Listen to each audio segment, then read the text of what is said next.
Ayyena shamaa akkam jirtu hordoftoonni fi kabajamtoonni chaanalii kiyyaa hundumti keessa nagaa keessanii annagaa kiyyaa waaqayyoon galatu. Egaan kun guyyaa har'a kana immoo barnoota addateetii walitti deebinee jirra. Har'aan kana immoo wanti isin agarsiisuudhaaf qabadeetti dhufe. Egaan bilbila keessan yeroo garagaraatti chaarjii isin jalaa fixuudhaan kan isin jeeqe akkasumas immoo sababii bilbilli keessan chaarjii isin jalaatii fixuu fi wantoonni garagaraa gaa bilbila keessan akka isaan miidhan kan godhan sababoota 9 isiniif qabadee dhufeetiin jira. Egaan sababoota 9 kana beekuudhaan egaa bilbilli keessan yeroo dheeraadhaaf akka inni hojii isiniif hojjetu godhachuutii ni dandeessu. Akkasumas immoo bilbila keessan dafee akka chaarjii isin jalaatii hin finneef of eeggannoo gochuutii qabdan wantoota 9 kana keessaatii kan barattan ta'a jechuudha daawwattoota. Kanaaf guyyaa har'aa kana barnoota addatiin walitti deemnee jirra. Hanga xumuraatti sirriittiin waliin ta'uun daawwadhaan isiniin jedha.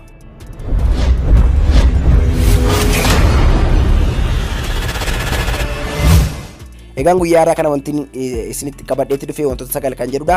Jalqaba irratti kan argamu sababii chaarjii bilbila keessan isin jalaatii qabachuutii diduu fi yookiin immoo dafee kan chaarjiin keessan isin jalaatii dhumu jechuudha daawwattoota. Salphaarraa gara cimaattiin isteeppiidhaan isitti maatii deema jechuudha. Jalqaba irratti kan argamu gaa namoonni hundumtuu kan beektanii namoonni baay'een keessanis immoo wanta kana kan godhatan jirtu jechuudha. Kan hin beekne immoo amma beekuutii qabdu jechuudha. Egaan jalqaba gaafa bilbila tokko bittanii akka gabaarraa bittanii mana galchitaniini bilbila sana yeroo dheeraadhaaf akka saayitii sadiitti biyyaansa hanga saayitii sadiitti jechuudha chaarjii irra kaa'uudhaan bilbilli sun akka dafee chaarjii isin jalaatii hin finne godhachuutii ni dandeessu. Egaan jalqaba gaafa bilbila haaraa tokko bittanii dirqama saayitii dheeraadhaaf chaarjii irra kaa'uutii qabdu jechuudha daawwattoota diyyaa. Sababni isaa gaa bilbilli keessan akka inni yeroo dheeraadhaaf chaarjii isiniif qabatuu fi shoora olaanaa ni taphata jechuudha daawwattoota diyyaa. Egaan baay'een keessan illee wanta kana ni beektu. Egaan lammaffaa irratti kan argamu immoo jechuudha lammaffaa irratti kan argamu kan inni sitti himu baay'een keenya gaa wanta kana obsuu kan hin dandeenye jechuudha. Ana dabalatee yeebgutti bilbila keessan chaarjira keessanii jirtanitti namni kamiyyuu jechuudha dirqama bilbila isaa fayyadamuutii hin qabu jechuudha. Keessumattuu gaa namoonni baay'een kanneen amala geemii taphachuutii qaban jechuudha daawwattoota. Chaarjirra bilbila isaanii kaanii geemii kanneen taphatan akkasumas immoo namoota biroo wajjin illee chaarjirra yegguu bilbila keessan jirutti silkii kanaa softan yoo ta'e bilbilli keessan miidhaa garaagaraa isinirraan ga'uutii ni danda'a. Akkasumas immoo baatirii bilbila keessanirraan waan ga'uu fi kanaaf of eeggannoo gochuutii qabdu isiniin jedha daawwattoota. Kanaaf egaa yeroo bilbilli keessan chaarjirra jirutti itti fayyadamuu osoo dhiistanii baay'ee tokko gaariidha jechuudha daawwattoota. Amma immoo isa sadaffaa irratti dabarra jechuudha. Sadaffaa irratti kan argamu immoo jechuudha daawwattoota namoonni baay'een keessan yeeggutti baatiriin bilbila keessanii yookiin immoo dhagaan bilbila keessanii yennaanni isin jalaatii daameejii ta'u yookiin immoo hojii dhaabutti gara suuqii deemuudhaan yeeggutti baatirii bilbila bittan jechuudha.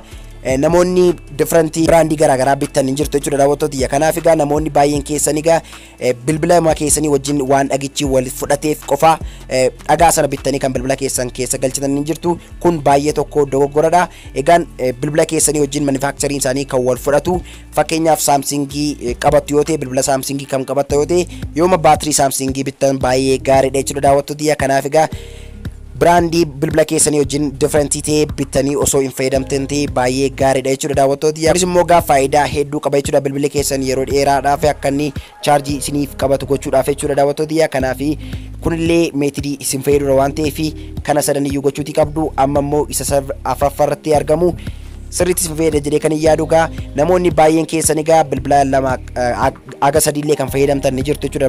Dabartanii bilbila lama kanneen fayyadamtan yoo jiraatan akkasumas immoo bilbila keessan namoonni cuftaniiti yeroo dheeraadhaaf keessan yoo jiraatanii bilbila keessan yeeggutti cuftanii keessanitti bilbilli keessan sun akka dafee baatiriin isaa du'u taasisa waan ta'eef yoo kan isinii danda'amullee ta'e chaarjii gootanii bilbila sana deebistanii daqiiqoota muraasaaf itti fayyadamtanii yoo deebistanii keessan baay'ee gaariidha isin jedha.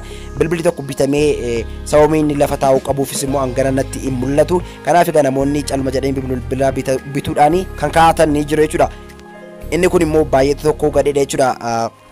Bilbilli sun akka inni dafee baatiriin isaa du'uudhaaf sababa inni ta'a jechuudha daawwattoota. Kanaaf kunillee wanta godhamuu hin qabnedha. Kanaaf egaa of eeggannoo isa afuraffaa inni jedhee yaade isa kanadha jechuudha daawwattoota. Egaan gara of eeggannoo isa shanaffaatti dabarra jechuudha.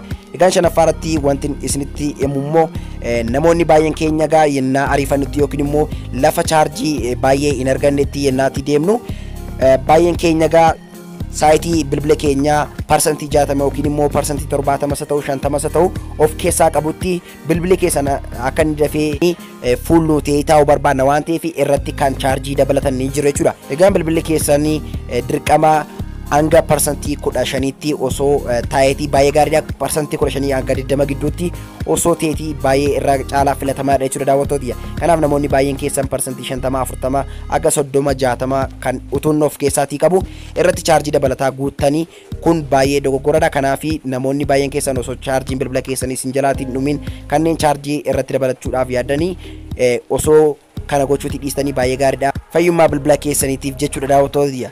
Egaan shanaffaa irratti kanin isinitti isa kanadha jechuudha. Bilbila keessan chaarjii osoo qabu chaarjii gochuun baay'ee tokko gaarii miti jechuudha daawwattoota. Amma immoo isa jahaffaatti dabarra jechuudha. Egaan of eeggannoo inni jahaffaa irratti immoo namoonni baay'een keenya gaa ana dabalatee jechuudha. Yeroo baay'ee bilbila kiyya yeroo dheeraadhaaf bilbila kiyya irra waan ooluuf galgala akka dingataa dadhabee yennaan ciisutti bilbila koo chaarjii irra kaa'eetan jechuudha kan ciisu jechuudha. Yeroo hedduudhaaf nan irraanfadha garuu kun dogoggoradha jechuudha. Egaan namoonni baay'een keessan kanneen amala ankiyyaa wajjin kan wal fakkaatu qabdanii of eeggannoo gochuutii qabdu. Bilbila keessan egaa chaarjii irra keessanii overnight gochuutii hin qabdanii. Namoonni baay'een keenya egaa wanta kana waan gochaa jiruu fi namoonni baay'een keenyas immoo istaayilii kana waan fayyadamuuf egaa kana gochuun immoo dogoggoradha jechuudha daawwattoota. Kanaaf egaa bilbila keessan chaarjii irra kaa'uudhaan rafuu hin qabdanii. Yoo bilbila keessan chaarjii irra keessanii raftan immoo alarmii irra keessattanii saniin booda ergi bilbila keessan alarmii si waame kaatanii yoo bilbila keessan ka fuulii ta'ee jiru yoo ta'e raatii buqqisuun baay'ee tokko gaariidha jechuudha daawwattoota. Kanaaf kunillee of eeggannoo isaa isin barbaachisu jechuudha daawwattoota. Gara of eeggannoo isa torbaffaatti dabarra jechuudha. Of eeggannoo isa torbaffaa irratti jedhee kan yaade namoonni baay'een keenya kana wanta kana kan itti fayyadamnu jechuudha. Namoonni baay'een keenya gaa wanta kanatti akka fayyadamnu waan beekuufan isinitti muutii qaba jedheetti yaada jechuudha. Egaan bilbila keessanii fi laaptooppii keessanii wajjin yennaa konneektii gootanii chaarjii godhatanitti rakkoolee garaagaraa bilbila keessan irratti ni fide jechuudha. Egaan bilbila keessan laaptooppii irra keessanii kan chaarjii godhatan yoo jiraatanii bilbila keessan laaptooppii wajjin chaarjii gochuun baay'ee tokko gaarii miti jechuudha. Sababni isaa immoo laaptooppiin ofii isaatiiyyuu paawarii elektirikaadha jechuudha kan inni fudhateetii of keessatti kuusu. Kanaaf ofii isaa irra darbee bilbila guutuudhaaf miti jechuudha kan inni hojjetame. Kanaaf egaa namoonni laaptooppii irra kaa'uudhaan bilbila keessan guuttatan yoo jiraatan